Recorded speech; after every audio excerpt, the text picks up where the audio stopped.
नमस्कार। यो हो समाचारमा स्वागत छ। म कुलचन्द्र विष्ट। म मेनुका श्रेष्ठ। सुरुमा अहिलेसम्मका प्रमुख समाचार।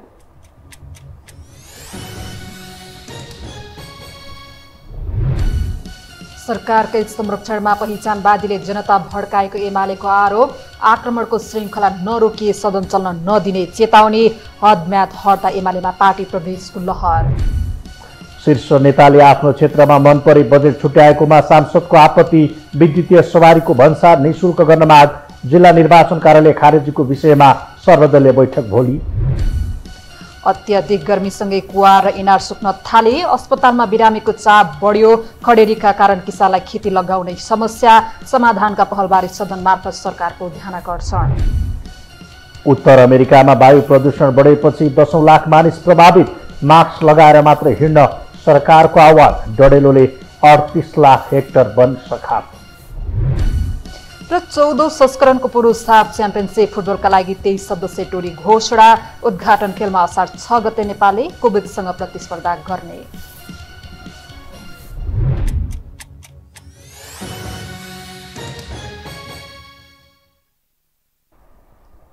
अब समाचार विस्तारमा। कोशी प्रदेश नामाकरण भएदेखि नै त्यहाँ पहिचानवादीहरूले आन्दोलन सर्काइरहेका छन्। उनीहरूले विशेष गरी नेकपा एमालेका अध्यक्ष केपी शर्मा ओली र नेताहरू लक्षित गतिविधि बढाइरहेका छन्। एमालेका शीर्ष नेताहरूमाथि पहिचानवादी शक्तिहरूले आक्रमण गर्ने क्रम बढेपछि अध्यक्ष ओली सहितका नेताहरू सरकारमाथि खनिएका छन्। एमालेले आफूहरूमाथिको आक्रमण बन्द नभए संसद बैठक नै चल्न नदिने चेतावनी दिएको छ। एक रिपोर्ट।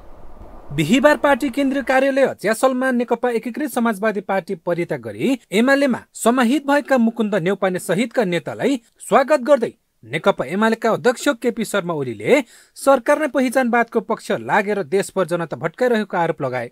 पहिचानवादीका नाममा एमालेमाथि देशभर नै हमला गरिरहेको भन्दै उनले कोशी प्रदेशमा सत्ता संरक्षित अपराधी घटनाहरू भइरहेको आरोप लगाए। पहिचानवादीको नाममा सत्ता पक्ष नै मुठभेड गराउन लागि परिरहेको भन्दै उनले अब नेकपा एमाले प्रतिवादमा उत्रिने चेतावनी समेत दिए। अध्यक्ष ओलीले नेपाललाई जात जातिका नाममा दंगा फसाद गराउने षड्यन्त्रबाट प्रधानमन्त्री पुष्पकमल दाहालले देशभर पहिचानको बीज फैलाउने कोसिस गरे पनि सफल नभएको बताए। यो सबै पहिचानवादीहरूले पहिचानवादको संरक्षक यो पुष्पकमलवादीहरू प्रचण्ड पथबाट, यो प्रचण्ड पथ अझै गएको छैन। यो प्रचण्ड पथ भनेको देशद्रोही पथ हो, यो अपराधी पथ हो, यो अझै गएको छैन। यो देखियो। त्यसो भएर यस्ता खालका प्रयासहरू कहाँबाट हमला गर्न सकिन्छ? कहाँबाट? यो माओवादीहरू हुन् जसले केपी ओलीको त सुनै सुनको हो, भेस्ट पनि सुनको, कोट पनि सुनको, जुत्ता पनि सुनको, जिउभरि सुनको, भोटो पनि सुनको। तमासा। यो प्रचण्ड पथको काम हो। यो प्रचण्डहरू हुन् यो गर्ने गराउने। गृहमन्त्री नारायण काजी श्रेष्ठ हुन् यी सबै गराउने। तिनीहरू चुप लागेर बस्छन् नि।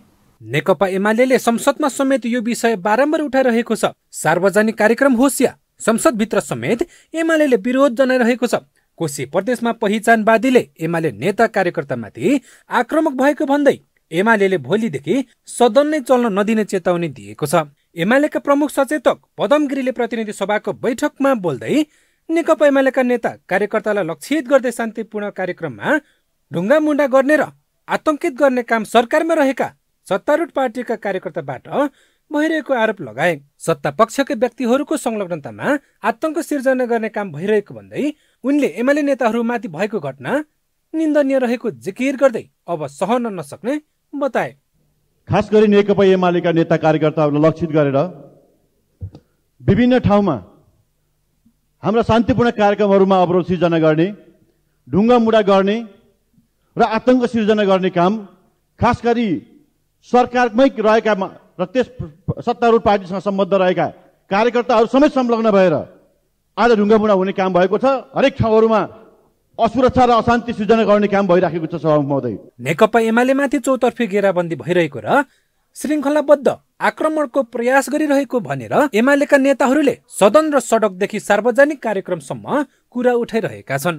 आफ्ना नेता तथा कार्यकर्ता बचाउनको लागि एमाले सडकदेखि सदनसम्म प्रतिवादको रणनीति बनाएको हो। प्रमुख प्रतिपक्षी दल नेकपा एमालेका नेतामाथि पछिल्लो समय भएको आक्रमणलाई गम्भीर रूपले लिनुपर्ने र त्यसको जिम्मेवार सरकारको रहेको एमालेका शीर्ष नेताहरूले बताउँदै आएका छन्। प्रमुख प्रतिपक्षी दल नेकपा एमाले केन्द्रीय कमिटीमा 70 वर्षे उमेर हद हटाउने भएको छ। केन्द्रीय कमिटी बैठकले विधान महाधिवेशन मार्फत हटाउने निर्णय लिएसँगै एमालेका पाका नेताहरूलाई राहत मिलेको छ। यो कदमले वृद्ध नेता अध्यक्षसहित कार्यकारी पदमा दोहोरिने सम्भावना बलियो बनेको छ भने दोस्रो पुस्ताका नेताको सम्भावना कमजोर भएको छ। एक रिपोर्ट। नेकपा एमालेको विधानमा सबै तहको कार्यकारी कमिटीमा पदाधिकारी र सदस्यमा निर्वाचित वा मनोनित हुन 70 वर्ष उमेर पुरा नभएको हुनुपर्ने व्यवस्था छ। उमेर हद कायमै रहे एमाले अध्यक्ष केपी शर्मा ओली, वरिष्ठ उपाध्यक्ष ईश्वर पोखरेल र उपाध्यक्षहरू युवराज गेवाली, अष्टलक्ष्मी साक्य लगायत थुप्रै शीर्ष नेताहरूले सक्रिय राजनीतिबाट बिदा लिनुपर्ने हुन्छ। उमेर हदकै कारण तत्कालीन नेताहरू भरतमोहन अधिकारी र सिद्धिलाल श्रेष्ठ लगायतले बिदा हुनु परेको थियो। तर एमाले अहिले आएर सचिवालय बैठकबाट उमेर हद हटाउने निर्णय गरेको छ। यो निर्णय विधान महाधिवेशनबाट पारित भएपछि लागू हुनेछ र अहिलेका शीर्ष नेताहरूलाई फेरि महाधिवेशनमा उठ्ने बाटो खुल्नेछ। यो चाहिँ पार्टीको आवश्यकताको आधारमा, जस्तो एउटै स्मरण गरौँ, हिजो चाहिँ 35 वर्षको उमेरमा नै स्वर्गीय आदरणीय जननेता कमरेड मदन भण्डारी महासचिव बनाउने पनि नेकपा एमाले नै हो। त्यसैले आजको आवश्यकता अनुसार, जनताको आवश्यकता, पार्टीभित्रको आवश्यकता अनुसार, मुलुकको आवश्यकता अनुसार पार्टी परिमार्जित भएर जाने हो। त्यसो त हिजो चाहिँ राजतन्त्रकालीन थियो, आज गणतन्त्र आउनुपर्ने जरुरत थिएन। त्यसैले कतिपय कानुनहरू नेपालको संविधानमा कानुनमा संशोधन भए जस्तै पार्टी त संशोधन भइरहने हो। आवश्यकता जे पर्छ त्यो नेकपा एमालेमा उमेर हदका कारण नेतृत्व पुस्तान्तरण हुने चर्चा चलिरहेकै बेला वृद्ध नेताहरूको बाहुल्य रहेको सचिवालय बैठकले विधान संशोधनको निर्णय गरेको छ। मुख्य रूपमा अध्यक्ष केपी शर्मा ओलीको विकल्प तयार नभएकाले उमेर हदको विषय संशोधन गर्ने तयारी एमालेले थालेको बताइएको छ। उमेर हद मात्रै संशोधन भए ओली फेरि अध्यक्षमा दोहोरिन पाउने छैनन्। विधानमा एउटै पदमा 2 कार्यकाल भन्दा बढी उम्मेद्वार हुन नपाइने व्यवस्था छ। एमालेको पछिल्लो निर्णयबाट 70 वर्ष कटेका र आगामी महाधिवेशनसम्म 70 वर्ष कट्ने नेताहरूलाई भने फाइदा पुग्नेछ। यद्यपि सचिवालयको निर्णयलाई विधान महाधिवेशनले करेक्सन गर्न सक्छ। एमालेका नेताहरूले अन्य पार्टीमा गएका नेताहरूलाई फर्काउन उमेर हद हटाउने निर्णय लिएको दाबी गरेका छन्। हाम्रोमा 70 वर्ष उमेर हदको व्यवस्था गरिएको थियो। अहिले त्यो उमेर हदको व्यवस्था निलम्बन गर्नुपर्ने जरुरी रह्यो। धेरै उमेर पुगेका 70 वर्ष पुगिसकेका नेताहरू अर्को पार्टीमा जानुभएको, फर्केर आउँदाखेरि पार्टीमा ढोका बन्द गरे जस्तो स्थिति जुन हुन्थ्यो, कमरेड मुकुन्द नेउपाने सहित अरू नेताहरूलाई सम्मान गरिकन जो पार्टीमा फर्किनु भएको छ त्यसलाई मध्यनजर गरेर पार्टीको केन्द्रीय कमिटीको यो बैठकपछि सचिवालयको पछिल्लो बैठकले यो चाहिँ ढोका खोलेको छ। अब यसमा धेरै जो कोहीले म नाम लिन्न, जो कसैले पनि मेरा लागि हो कि अरूका लागि हो कि भनेर अब चाहिँ धेरै जोखाना हेरिरहन आवश्यक छैन। अब पहल कदमी लिनुपर्छ। पार्टीमा भूमिका खोज्ने व्यक्तिले हो, व्यक्तिले भूमिका खोज्ने र भूमिका निर्वाह गर्ने हो।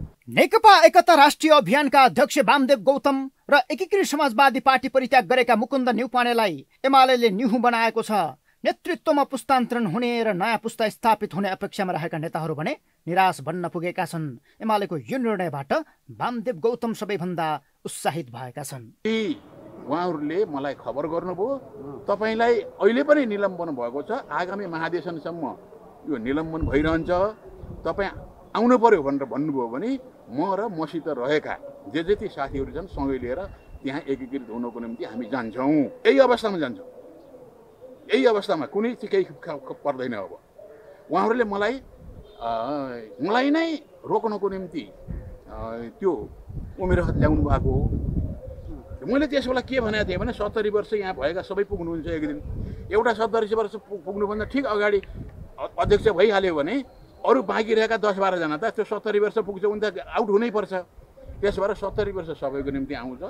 मेरो निमित्त मात्रै आउन लागेको होइन, ल राख्नुहुन्छ भने राख्नुहोस् भनेर मेरो प्रतिक्रिया त्यो थियो। विधानमा 70 वर्षीय उमेर हद नहटाउने हो भने आगामी महाधिवेशनमा अहिलेका 18 पदाधिकारी मध्ये केपी शर्मा ओली, ईश्वर पोखरेल, सुभाष चन्द्र नेङमङ, अष्टलक्ष्मी शाक्य, युवराज गेवाली र रामबहादुर थापा बादल लगायतका शीर्ष नेताहरू उम्मेद्वार बन्न पाउने छैनन्। एमालेमा मात्रै होइन, अन्य पार्टीमा पनि नेतृत्वमा पुस्तान्तरणको विषय चर्को रूपमा उठ्नेछ।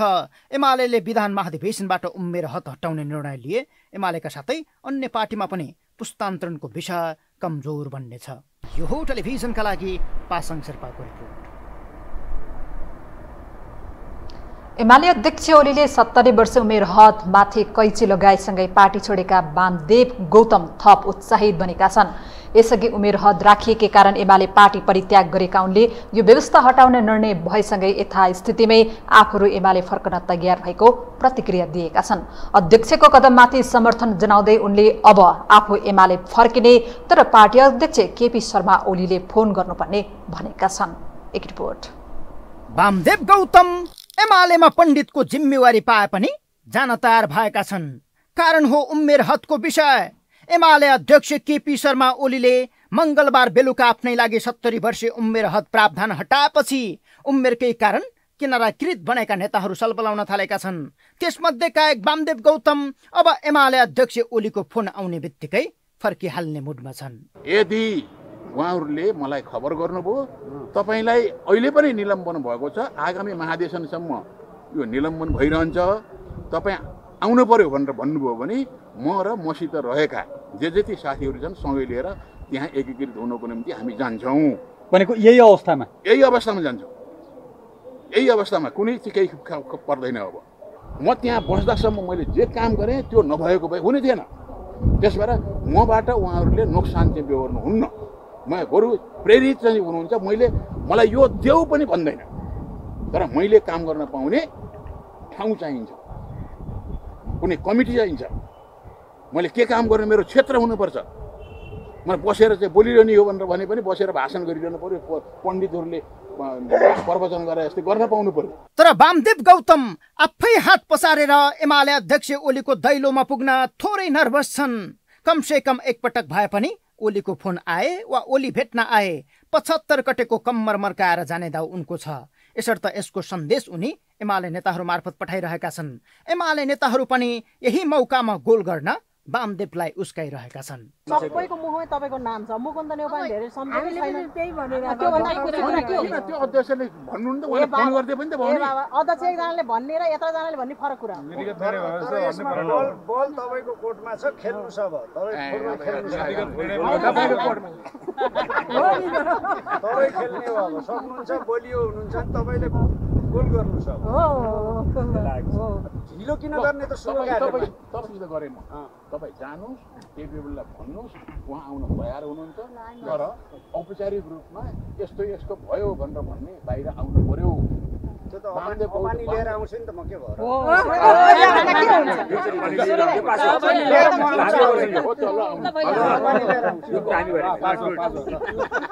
एकता सहित बनेको नेकपा भङ्ग भएर एमाले माओवादी पूर्ववत अवस्थामा फर्किएपछि वामदेव गौतम भूमिका हिँड्छन्। न एमाले न माओवादी वामदेव बीचमा छन्। पछिल्लो समय माधव कुमार नेपाल नेतृत्वको नेकपा एकीकृत समाजवादीमा जान तम्सिए पनि उनी पछि हटेका थिए। बीचमा नेकपा एकता अभियान चलाएर त्यसको नेता पनि बने। तर माक्खो नमरेपछि थन्किएरै बसेका उनी एमाले अध्यक्ष ओलीले उमेर हद हटाएपछि फर्किन हतारिएका हुन्। एमाले अध्यक्ष ओली पनि खोज्दै आए किन आइस भन्ने पक्षमा छैनन्। पार्टी होइन, उहाँले त एउटा फोरम बनाउनु भयो, एकता अभियान चलाउनु भयो।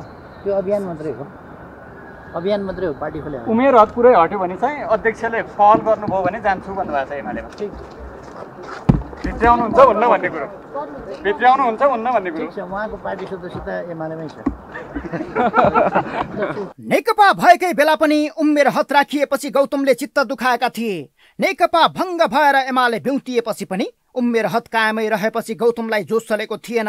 उनको जोस चलाउन मनोनीत मार्फत राष्ट्रिय सभामा घुसाइएको थियो। तर राष्ट्रिय सभामा पुगेर पनि प्रधानमन्त्री बन्ने लालसा पलाएपछि गौतमले संविधान संशोधनको माग गरे। उनकै माग चलिरहेका बेला नेकपा भङ्ग भयो। त्यसैता उनी अहिले ओलीले आफ्नै स्वार्थमा उमेर हदमाथि कैँची चलाएपछि दिन फिरेको अर्थमा हुँसिएका छन्, किनकि विधानमा 2 कार्यकाल र 70 वर्ष उमेर रहँदा अर्को महाधिवेशनपछि रिटायर्ड लिनुपर्ने अवस्थामा ओली छन्। एमाले अझै पनि उनको आवश्यकता रहेको भन्दै विधान संशोधनमा अघि बढेको छ। यसर्थ 70 काटिरहेका ओली अर्को महाधिवेशनपछि पनि फेरि अध्यक्षमा फर्किने सम्भावना बलियो छ। नेताहरू पनि ओली नभई एमाले नचल्ने बताउँछन्। ओलीको विकल्पै छैन त म भन्दिनँ, तर नेकपा एमाले भित्र केपी शर्मा ओलीको अहिले पनि उत्तिकै महत्त्व छ। उमेर हद संशोधनले बुढाहरूमा खुसियाली छाएका बेला नेतृत्वको तयारी गरिरहेका नेताहरूलाई भने अवरोध पुर्याएको छ।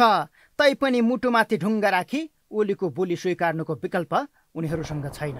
यो हो टेलिभिजनका लागि सन्तोष भिके थापा, काठमाडौँ।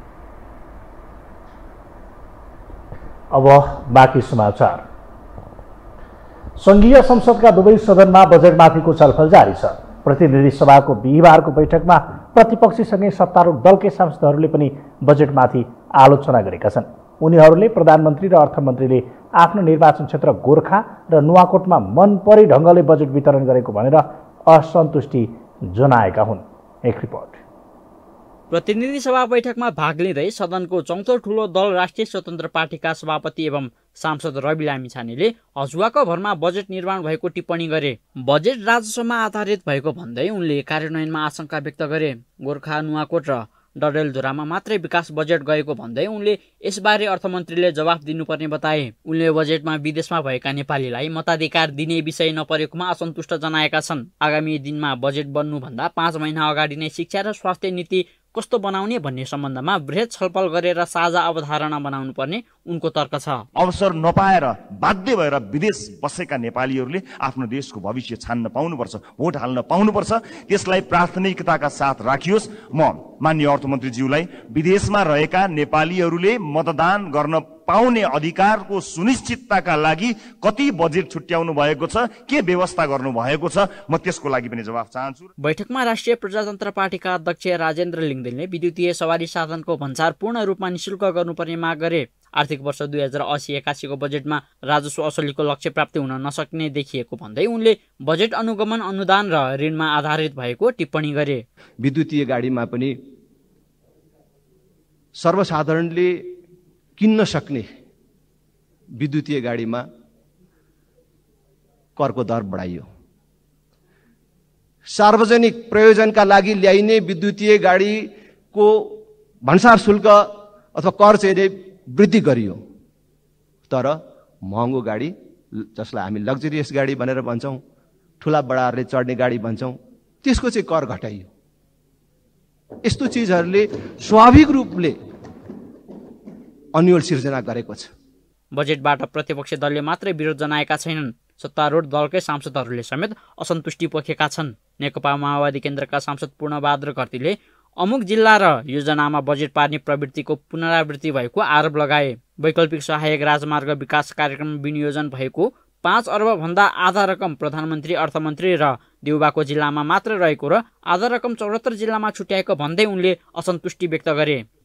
अमुक जिल्ला र अमुक आयोजनामा बजेट पार्नलाई कि त पहुँच हुनुपर्ने कि त मन्त्री नै हुनुपर्ने पुरानो प्रवृत्तिको पुनरावृत्ति अहिलेको बजेटमा पनि देखा पर्यो। बजेटको मन्त्रालयगत विनियोजन हेर्दा शिक्षा, स्वास्थ्य र भौतिक पूर्वाधारमा एकदमै अपर्याप्त बजेट विनियोजन भएको पाइयो। यसले संयुक्त सरकारको प्राथमिकता र साझा न्यूनतम कार्यक्रमको आवश्यकतालाई सम्बोधन गर्न सक्दैन। बजेटको प्रवृत्तिले एकात्मक राज्य प्रणालीको झल्को दिन्छ। प्रमुख प्रतिपक्षी दल नेकपा एमालेका सांसद रघुजी पन्तले अहिलेको बजेटले निराशा ल्याएको आरोप लगाए। उनले अहिले प्याज किन्न नसकेर आँसु आउने अवस्था आएको भन्दै खाद्यान्नमा छुट नहुने भएकाले मुलुकमा चरम निराशा उत्पन्न भएको बताए।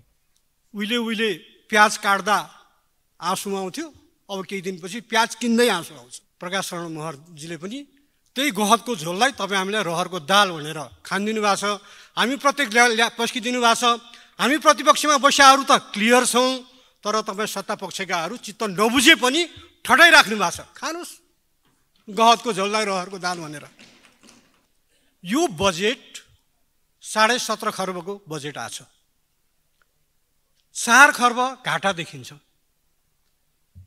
अब त्यो घाटा केबाट पूर्ति गर्ने?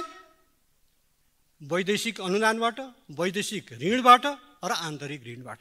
आगामी आर्थिक वर्ष 2080-81 का लागि सरकारले सार्वजनिक गरेको 17 खर्ब 51 अर्ब रुपैयाँ बराबरको बजेटमाथि सांसदहरूले धारणा राखिरहेका हुन्। सत्तापक्षका केही सहित प्रतिपक्षी सांसदले बजेटमाथि चर्को आलोचना गरिरहेका छन्। बजेटमाथि छलफलकै क्रममा करको दर हेरफेरमा अनधिकृत व्यक्ति प्रवेश गरेको विषय समेत सांसदहरूले उठाएका छन्। निर्वाचन आयोगले जिल्ला निर्वाचन कार्यालय खारेज गर्ने सरकारको निर्णयबारे भोलि सर्वदलीय छलफल गर्ने भएको छ। संविधान विपरीत जिल्ला निर्वाचन कार्यालय खारेज गर्ने सरकारी निर्णयका सम्बन्धमा आयोगले संसदभित्र र बाहिरका सबै दलसँग छलफल गर्न लागेको हो। आयोगका आयुक्त रामप्रसाद भण्डारीले संविधानमा भएको व्यवस्था विपरीत गएर सरकारले आयोगलाई कार्यपालिका मातहत राख्ने ढङ्गको काम गरेकाले त्यसबारे सबै दलसँग परामर्श गर्न लागि जानकारी दिनुभयो। उहाँले बजेट भाषणका क्रममा अनुसूचीमा जिल्ला निर्वाचन कार्यालय र कपास विकास कम्पनी खारेज गरिएको छ भन्नुले आयोगको संवैधानिक अस्तित्वलाई सरकारले नजरअन्दाज गरेको स्पष्ट गरेको टिप्पणी गर्नुभयो। अनुसूचीमा गएर जिल्ला निर्वाचन कार्यालय खारेज र साथमा त्यसलाई चाहिँ कहाँ लगेर जोडिएको छ भने कपास विकास कम्पनी खारेज गरिएको छ। जिल्ला निर्वाचन कार्यालय र कपास विकास कम्पनी लगभग उही प्रकारले खारेज हो भन्न खोजिएको हो कि जस्तो देखिन्छ। माननीय उपप्रधान तथा गृहमन्त्रीज्यूसँग हामीले प्रस्ताव गऱ्यौँ र उहाँसँग भेटेर हामीले छलफल गऱ्यौँ। छलफल गरिसके पछाडि अब धेरै उहाँहरूको एउटा सकारात्मक सन्देशहरू आयो। त्यसको अतिरिक्त हामीले सम्माननीय प्रधानमन्त्रीज्यू, अर्थमन्त्रीज्यू, गृहमन्त्रीज्यू, कानुन मन्त्रीज्यू समेतसँग हामी चाहिँ क्रमशः छलफलको दरमियानमा छौँ। आयोगले जिल्ला निर्वाचन कार्यालय खारेज गर्ने सरकारी निर्णयका सम्बन्धमा उपप्रधान तथा गृहमन्त्री नारायण काजी श्रेष्ठसँग भेटेर निर्णय फिर्ता लिन ध्यानकर्षण गराइसकेको छ। प्रधानमन्त्री पुष्पकमल दाहाल प्रचण्डले देशको अर्थतन्त्रलाई चलायमान बनाउन आर्थिक क्रान्ति गर्नुपर्ने बताउनु भएको छ। बुटवल पाल्पाको लुम्बिनी केबल कारको उद्घाटन समारोहलाई सम्बोधन गर्दै उहाँले महामारीको मारमा परेका व्यवसायीहरूलाई राहत दिने गरी तथा शिथिल बन्न पुगेको देशको अर्थतन्त्रलाई थप चलायमान बनाउने गरी निजी क्षेत्रका साथीहरूका सुझावलाई सरकारले हालै सार्वजनिक गरेको आगामी वर्षको बजेटमा समेटेको छ उहाँले भन्नुभयो। उहाँले वर्तमान सरकार निजी क्षेत्रको साथमा रहेको बताउनुभयो। पर्यटन क्षेत्रको बहुआयामिक विकासका निम्ति भैरहवा र पोखरा अन्तर्राष्ट्रिय विमानस्थल नियमित सञ्चालन, होटल तथा पर्यटन पूर्वाधार निर्माण, सुरक्षा प्रबन्ध एवं पर्यटकको बसाई लम्ब्याउन आवश्यक प्रबन्ध मिलाउने सरकारको लक्ष्य रहेको उहाँले बताउनुभयो। चलायमान बनाउन मलाई लाग्छ एकपटक आर्थिक क्रान्ति नै गर्नुपर्ने अवस्था छ। महामारीको मारमा परेका व्यवसायीहरूलाई राहत दिने गरी तथा शिथिल बन्न पुगेको देशको अर्थतन्त्रलाई थप चलायमान बनाउने गरी निजी क्षेत्रका साथीहरूकै सुझावलाई सरकारले हालै सार्वजनिक गरेको आगामी वर्षको बजेटमा पनि समेट्ने प्रयास गरेको छ। सरकारले यसअघि पनि आर्थिक प्याकेजका कार्यक्रमहरू ल्याएर देशको निजी क्षेत्रलाई कुनै न कुनै रूपमा राहतको घोषणा गरेको थियो। अर्थतन्त्रलाई चलायमान बनाउन, उद्योग व्यवसायलाई सङ्कटबाट जोगाउन, रोकिएको घर जग्गा कारोबारलाई सुचारू गर्ने निर्णय गरिसकिएको छ। यसले अर्थतन्त्र सुधारका क्षेत्रमा महत्त्वपूर्ण योगदान पुग्ने विश्वास लिइएको छ। आफ्नो भारत भ्रमणपछि नेपालमा हाइड्रो पावरको क्षेत्रमा ठूलो लगानीको बाटो खुलेको पनि उहाँले बताउनुभयो। आफू प्रधानमन्त्री भएपछि अर्थतन्त्र सुदृढ बन्दै आएको उहाँको दाबी छ। हामीसँग समाचार बाँकी नै छन्, अहिलेलाई विश्राम।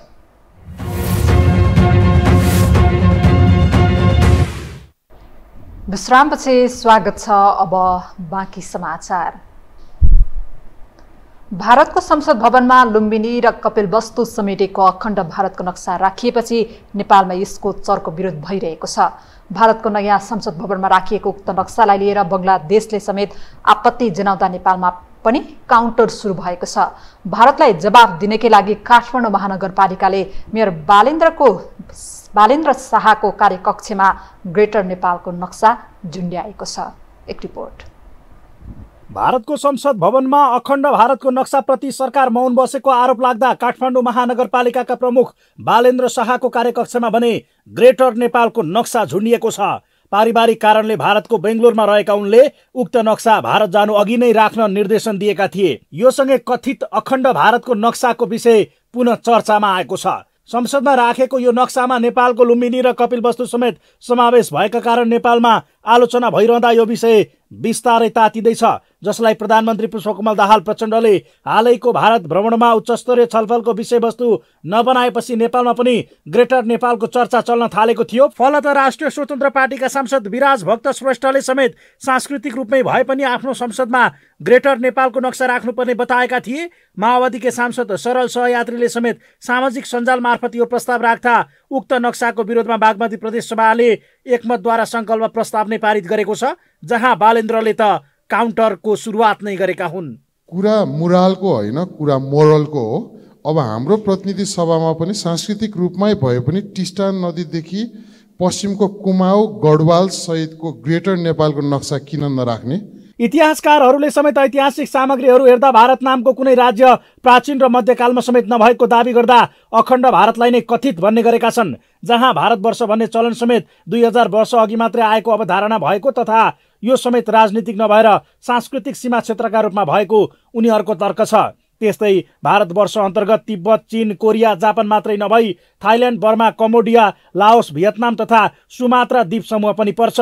ऐतिहासिक तर्कका बीच भारतको पछिल्लो नक्साको औचित्य र उद्देश्यमाथि नै प्रश्न उठिरहेको छ, जहाँ नेपालको भूभाग पूर्वमा टिस्टादेखि पश्चिममा सतलजसम्म फैलिएको तथ्य प्रमाण नै छ भने अङ्ग्रेजसँगको युद्धपछि नेपालले आफ्नो ठूलो हिस्सा जमिन गुमाएको थियो। सन् 1816 को मार्च 4 मा नेपाल र इस्ट इन्डिया कम्पनी बीच सुगौली सन्धिले नेपालको भूभाग मेची महाकालीमा खुम्चाइदिँदा भारतबाट अङ्ग्रेज फिर्ता भएपछि नेपालले आफ्नो गुमेको भूमि स्वतः फिर्ता पाउनुपर्ने थियो। तर तत्कालीन समयमा नेपालले बलियो पहल गर्न नसक्दा मेचीदेखि टिस्टा र महाकालीदेखि सतलजसम्मका भूभाग भारतमै स्थायी रूपमा गाभिन पुगेका थिए। फलत भारतले ती जमिन नेपाललाई फिर्ता गर्नुपर्ने आवाज अहिले पनि उठ्ने गरेको छ, जसले अखण्ड भारतभन्दा ग्रेटर नेपालको दावी प्रमाणित हुने आधार समेत प्रष्ट देखिएको भन्दै यसको पक्षमा आवाज बलियो बन्दै गएको हो। यसैको निरन्तरतामा काङ्ग्रेसका महामन्त्री गगन थापाले नेपालले पनि आफ्नो सांस्कृतिक नक्सा जारी गरेर आफ्नो हक खोज्नुपर्ने बताएका छन्। यद्यपि प्रधानमन्त्री प्रचण्डले पनि आफ्नो भारत भ्रमणमा यसलाई गम्भीरतापूर्वक उठाएको दावी गरेका छन्, जहाँ भारतीय पक्षले यसलाई राजनीतिक रूपमा हेर्न नहुने बताएको र अध्ययन हुन बाँकी रहेको उनको तर्क थियो। नयाँ संसद भवनमा भारतले राखेको नक्साबारे विभिन्न कोण प्रतिकोणबाट चर्चा भएको छ भन्दा उहाँहरूले दिएको जवाब मैले प्रतिनिधि सभामा पनि भनेको थिएँ, यो कुनै राजनैतिक नक्सा होइन, यो ऐतिहासिक र सांस्कृतिक नक्सा हो, यसलाई राजनीतिक रूपले हेर्न हुँदैन भन्ने उहाँहरूको जवाब थियो। अब यो बारे अझ बढी अध्ययन गर्ने छलफल गर्ने कुरा त बाँकी नै छ, त्यसकारण कुरा उठाएन, केही पनि भएन भन्ने कुरा साँचो होइन। यता नेपालका परराष्ट्र मन्त्री एनपी साउदले भने भारतीय टेलिभिजनलाई नै अन्तर्वार्ता दिँदै यसबारे जानकारी नभएको प्रतिक्रिया दिएका थिए। जनस्तरमा व्यापक विरोध हुँदा समेत तालुक मन्त्रालयकै मन्त्रीले यसलाई ठूलो विवादको विषय समेत नरहेको संकेत गरेपछि यो विषय अझ तातिएको थियो। यही बीचमा सो नक्सामा आफ्नो भूमि समेटिएको भन्दै बङ्गलादेशले समेत भारतको जवाफ माग्ने निर्णय गरेपछि यो विषय नेपालमा पनि अझ पेचिलो बन्दै गएको छ, जहाँ मेयर बारेन्द्र शाहले भने साहसिक काउन्टर नै दिँदै जनमतको पक्षमा रहेको जनाउ दिएका छन्। यो हो टेलिभिजनका लागि कुलचन्द्र विष्ट, काठमाडौँ। गर्मी बढेसँगै देशका धेरैजसो ठाउँको जनजीवन प्रभावित भएको छ। देशभरको तापक्रम बढेसँगै कुवा तथा इनारहरू सुकेर खानेपानीको समस्या देखिन थालेको छ। तातो हावा तथा लूका कारण थकाइ लाग्ने, कमजोरी हुने, बढी तिर्खा लाग्ने, टाउको दुख्ने, खुट्टा बाउडिने, चक्कर आउने, बेहोस हुने, मांसपेशी दुख्ने लगायत स्वास्थ्य समस्या देखिन थालेको छ। यसबारे सरकारको तत्कालीन र दीर्घकालीन समाधानबारे प्रतिनिधि सभा बैठकमा पनि सांसदहरूले ध्यानाकर्षण गराएका छन्। एक रिपोर्ट। तराईका भूभागहरूमा तापक्रम केही दिन नघट्ने देखिन्छ, जसका कारण तातो हावा लू चलिरहेको छ भने स्वास्थ्यमा विभिन्न समस्या देखिन थालेको छ। तराई क्षेत्र मात्रै नभई काठमाडौँ उपत्यका सहित देशका अधिकांश भूभागको तापक्रम बढ्दा वायु प्रदूषण समेत बढिरहेको छ। यो विषयले प्रतिनिधि सभा बैठकमा समेत प्रवेश पाएको छ। बैठकको शून्य समयमा बोल्दै सांसद निर्मला कोइरालाले तराई क्षेत्रका मानिसहरू धमाधम बिरामी पर्न थालेको र खानेपानी र विद्युतको समेत समस्या हुन थालेको बारे ध्यानाकर्षण गराएकी छिन्। अहिले मध्य तराई मधेसका जिल्लाहरू गर्मीले अत्यन्त कष्टकर जीवनयापन गरिरहेछन्। प्रत्येक दिन 44 डिग्री भन्दा माथि तापक्रम भइरहेको छ। यस्तो अवस्थामा विद्युत आपूर्ति सहज छैन, छिनछिनमा लोड सेडिङ हुने, छिनछिनमा बत्ती जाने। अर्को कुरा, त्यहाँका जनताहरूलाई अहिले तातो हावा गर्मीको कारणले गर्दाखेरि लूको सम्भावना, लू लाग्ने सम्भावनाहरू बढी छ। यस्ता खालका रोगहरू छन्, हिँड्दा हिँड्दै मान्छेहरू बेहोस भएर बाटैमा ढलिरहेका छन्। घरि बिपी बढ्छ, घरि घट्छ, त्यस्तो खालको परिस्थितिको त्यहाँ अवस्था छ। र नारायणी एउटा हस्पिटल छ, सरकारी हस्पिटल, त्यहाँ औषधि उपचार गर्न जाँदाखेरि त्यहाँ पानीको व्यवस्था छैन। पानीको सतह सुकेको छ, कलहरू सबै सुकेका छन्, त्यहाँ पानी खान पाउने स्थिति छैन। पछिल्ला दिन तापक्रम बढेर 44 डिग्री सेल्सियससम्म पुगेको छ। विश्वका विभिन्न देशसहित नेपालमा पनि तापक्रम बढेको हो। अझै एक हप्ता तापक्रम घट्ने अवस्था नरहेको मौसमविदहरूको भनाइ छ। तापक्रम बढेसँगै तराईका क्षेत्रहरूमा तातो हावा लू चलिरहेको छ भने विद्यालय बन्द हुन थालेका छन्। पानीको मुहान सुकेर खानेपानीको हाहाकार मचिएको छ भने जमिन मुनिको पानीको सतह समेत घटेको छ। यसबारे नेपाली कांग्रेसका सांसद प्रदीप पौडेलले पनि सरकारको ध्यान आकर्षण गराएका छन्। उनले यसको तत्कालीन र दीर्घकालीन समस्याबारे सरकारले के गरिरहेको छ भनेर प्रश्न गरेका हुन्। यति बेला देशभरि तापक्रम बढेको छ। तराईका जिल्लाहरूमा झन्डै 44 डिग्रीसम्म पुगेको अवस्था छ। तातो हावा लू चल्न थालेको छ। यसले जनजीवन असाध्यै प्रभावित पारेको छ। विद्यालयहरू बन्द भएका छन्, पानीको मुहान सुकेको छ, खेतीबाली सुकेका छन्, धानको बिउ सुकेको स्थिति छ, पानीको सतह, जमिन मुनिको पानीको सतह घटेको छ। अशुद्ध पानीका कारण महामारी फैलिने जोखिम बढेको छ। दैनिक ज्यालादारी गरेर खानुपर्ने मजदुरहरूको समस्या असाध्यै दयनीय बनेको छ। त्यसैले अझै एक हप्ताभन्दा बढी समय यस्तो हुने देखिन्छ। विश्वव्यापी रूपमा तापक्रम बढ्ने स्थिति आगामी वर्ष झन् बढेर जान्छ। त्यसैले यसको तात्कालीन र दीर्घकालीन समाधानका निम्ति सरकारले के गरिरहेको छ हामी जान्न चाहन्छौँ। हिजोका दिनमा पनि अनेकौँ प्राकृतिक समस्यासँग जुझ्न र तिनबाट बच्न उपयुक्त उपाय खोज्न हामीले कहिल्यै ध्यान दिन सकेको देखिँदैन। देशका तराई भूभागमा आगामी 4 दिनसम्म तातो हावा तथा लूको सम्भावना यथावत रहने देखिएको जल तथा मौसम विज्ञान विभाग अन्तर्गतको मौसम पूर्वानुमान महाशाखाले जनाइसकेको छ। देशभरिको तापक्रमको अवस्था तथा विश्लेषण अनुसार तराईका धेरैजसो भूभागमा तापक्रम क्रमिक रूपमा बढ्ने देखिन्छ। 3-4 दिनदेखि भइसक्यो 40 भन्दा बढी नै छ तापक्रम। त्यसले गर्दा त्यसलाई चाहिँ हामी चाहिँ कन्टिन्यू भयो भने हामी यो लू हिटवेभ भनेर भन्छौँ। अलिकति तातो हावाहरू चल्ने त्यो खालको देखिएको छ। तर त्यसको प्रभाव काठमाडौँमा चाहिँ आइपुग्दैन होइन, किनभने अलिकति हिल्ली एरिया भयो माथिबाट, त्यो तराई बेल्टमा चाहिँ देखिन्छ। विशेष गरेर यो मध्य र पूर्वी तराईमा चाहिँ तापक्रम बढेको बुझिन्छ। विशेष गरेर अहिले मध्य प्रदेश भन्छौँ नि हामी, सिमरा, त्यस्तै चाहिँ भैरवा, जनकपुर, यो क्षेत्रमा चाहिँ 40-41 आधारमा तापक्रम छ। तत्कालै हेर्दाखेरि चाहिँ 2-3 दिन यता चाहिँ भनौँ न अब चाहिँ यो वर्षा हुने अथवा बादल लाग्ने त्यस्तो केही छैन। त्यसले गर्दाखेरि तापक्रमहरू बढ्ने नै देखिन्छ। बढ्ने भन्दै गर्दाखेरि गर्मी नै हुँदैन। अब तापक्रम अब 40, 41, 42 त्यो सुई बढ्छ भने अहिले हामी भन्न सक्दैनौँ होइन, जस यही रेन्जमै रहने देखिन्छ। काठमाडौँ उपत्यका लगायत देशका अन्य उपत्यकामा समेत तापक्रममा क्रमिक वृद्धि भइरहेको छ र देशको तराई भूभागमा अधिकतम तापक्रम 40 डिग्री सेल्सियस वा सोभन्दा बढी मापन गरिएको छ। हालको तल्लो र उपल्लो वायुमण्डलको अध्ययन र विश्लेषण अनुसार नेपालमा यस वर्षको मनसुनको आगमन हुन अझै केही दिन लाग्ने देखिन्छ।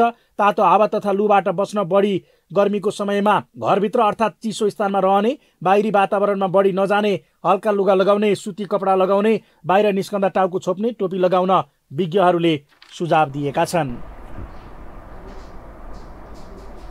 अब बाँकी समाचार। धान, मकै जस्ता बाली लगाउने यो बेला अझै पानी पर्न सकेको छैन। समयमा नै वर्षा नहुँदा खेती गर्न कठिनाइ हुन थालेपछि देशैभरका कृषक चिन्तित बनेका छन्। एक रिपोर्ट। लामो समयदेखि वर्षा नहुँदा देशैभरको जनजीवन प्रभावित भएको छ। तराईमा लूका कारण विद्यालयहरू बन्द नै गर्नु परेको छ भने पहाडी भूभागमा पनि गर्मीका कारण बाहिर निस्कन सक्ने अवस्था छैन। चर्को गर्मीसँगै वर्षायाममा पनि पानी नपर्दा विशेष गरी कृषि क्षेत्रमा पनि ठूलो असर गरेको छ। धान, मकै जस्ता नगदे बाली हुने यो समयमा आकाशे पानीकै भर पर्नु पर्दा कृषकहरू मर्कामा परेका छन्। बिउ राखेकै ब्याडमा धान डढेको छ भने पानी नपर्दा मकै रोपेको जमिन फाटेको छ। कृषिबाटै जीवन धान्ने कृषकहरूलाई खडेरीले गर्दा खेती लगाउने समस्या भएको छ। सामान्य वर्षा पनि नहुँदा सुक्खा बारी तथा खेतमा बाली छर्न पर्दा बिरुवा उम्रनै कठिन हुने र परिश्रम मात्र खेर जाने कृषकको गुनासो छ। एक त बिउ, मल जस्ता कृषि उपभोग्य सामग्री समयमा पाउनै मुस्किल छ भने त्यसमाथि पनि बाली राम्रो बनाउन आकाशे पानीकै भर पर्नु पर्दा बिरुवा खेतमा नै सुक्न थालेपछि उनीहरू निकै चिन्तित छन्। मैले त 2 पल्ट छरिसकेँ मकै ल्याएर हेर्नु, एक पल्ट छरेको उम्रेन, त्यहाँबाट अर्को पल्ट छरी पनि बल्ल बल्ल उम्रेको मरिसक्यो। तातो घाम लाग्छ, यस्तो बाल्लो जम्मै तातेर बसी खान्छ नि याद। एकछिन बाहिर बस्यो भत पोलिरहेको छ। आफ्नो मिहिनेत खेर त आफूलाई त नराम्रो लाग्छ नि।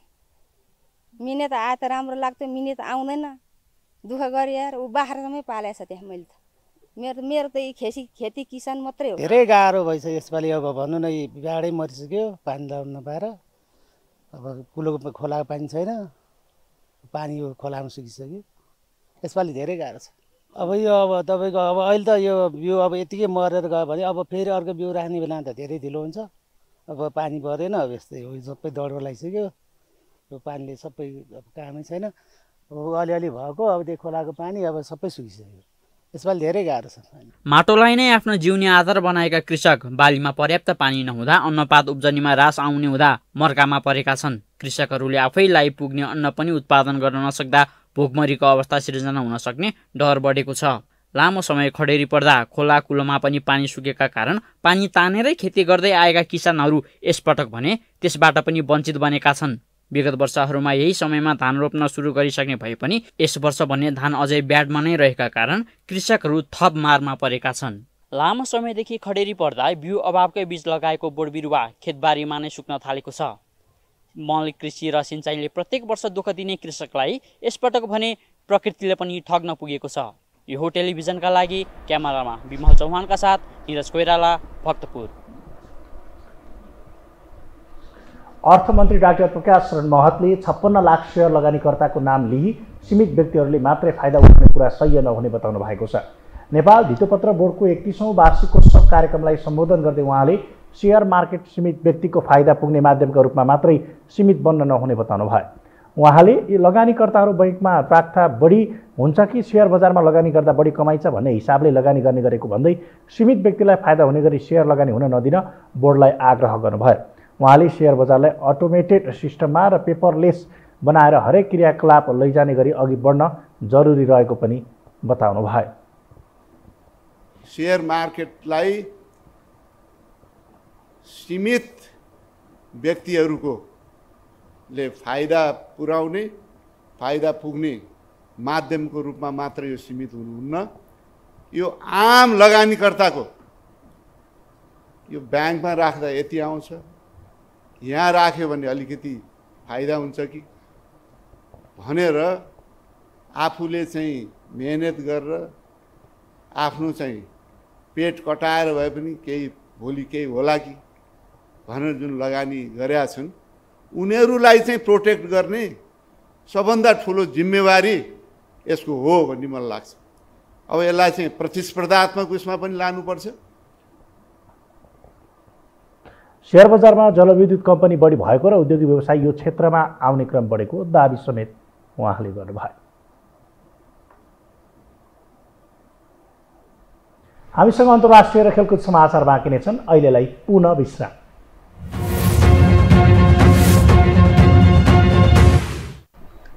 विश्रामपछि पुनः स्वागत छ। अब पालो अन्तर्राष्ट्रिय समाचारको।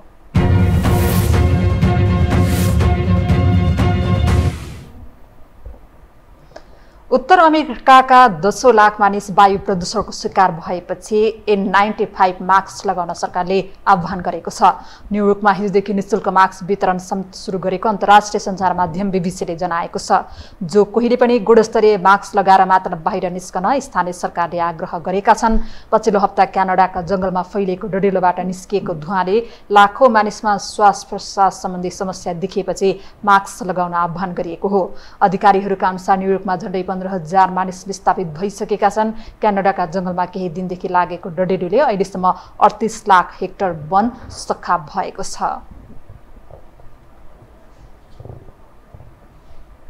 अब पालो खेलकुद समाचारको।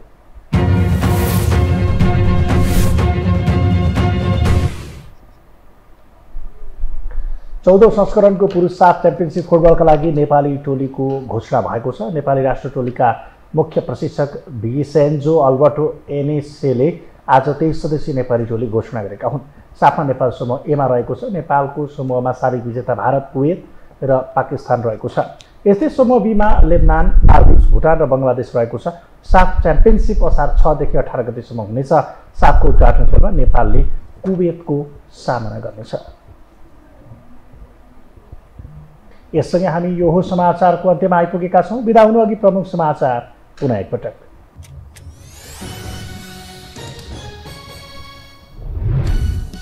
सरकारकै संरक्षणमा पहिचानवादीले जनता भड्काएको एमालेको आरोप, आक्रमणको श्रृङ्खला नरोकिए सदन चल्न नदिने चेतावनी, हदम्याद हट्दा एमालेमा पार्टी प्रवेशको लहर। शीर्ष नेताले आफ्नो क्षेत्रमा मनपरी बजेट छुट्याएकोमा सांसदको आपत्ति, विद्युतीय सवारीको भन्सार निःशुल्क गर्न माग, जिल्ला निर्वाचन कार्यालय खारेजीको विषयमा सर्वदलीय बैठक भोलि। अत्याधिक गर्मीसँगै कुवा र इनार सुक्न थाले, अस्पतालमा बिरामीको चाप बढ्यो, खडेरीका कारण किसानलाई खेती लगाउने समस्या, समाधानका पहलबारे सदन मार्फत सरकारको ध्यानाकर्षण। उत्तर अमेरिकामा वायु प्रदूषण बढेपछि 10 लाख मानिस प्रभावित, मास्क लगाएर मात्र हिँड्न सरकारको आह्वान, डडेलोले 38 लाख हेक्टर वन सखाप। र 14औं संस्करणको पुरुष हाफ च्याम्पियनसिप फुटबलका लागि 23 सदस्यीय टोली घोषणा, उद्घाटन खेलमा असार 6 गते नेपालले कुवेतसँग प्रतिस्पर्धा गर्ने।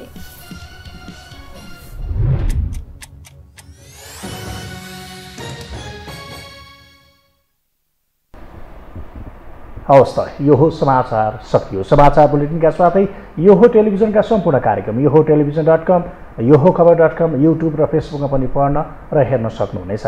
मोबाइलमा यो हो टिभी एप डाउनलोड गरी हामीलाई प्रत्यक्ष हेर्न सक्नुहुनेछ। तथ्यसहितको निष्पक्ष समाचार तथा मनोरञ्जनका लागि हेर्दै रहनुहोला यो हो टेलिभिजन। नमस्कार।